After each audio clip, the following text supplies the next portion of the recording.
კბილის ჯაგრის არ უნდა კონდეს არათანაბარი კიდეები, უნდა კონდეს სწორი ზედაპირი, რომ კბილის ზედაპირ შეეხოს თანაბრად და მოხდეს მისი სწორი გამოხეხვა. ესე იგი ეს არ არის სწორი ჯაგრისი, ეს არის სწორი ჯაგრისი. ხო, შენ რო თქვი, ესე იგი ის რო აი ეს მხარე არის ფართე და გრძელი არ ნიშნავს რომ კარგია.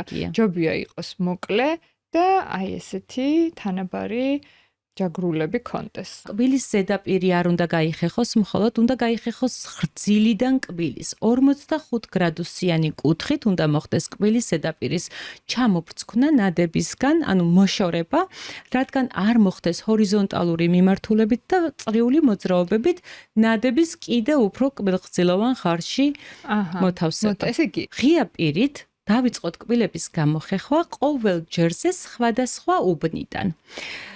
რაც დაგვეხმარება, რომ ყველა მონაკვეთი აუცილებლად კარგად გაიხეხოს. ანუ ერთ დღეს თუ ამ მხარიდან დავიწყე, მეორე დღეს ან საღამოს აქეთ მხარიდან ვიწყებ, მერე ქვედა ყბიდან ვიწყებ. დიახ.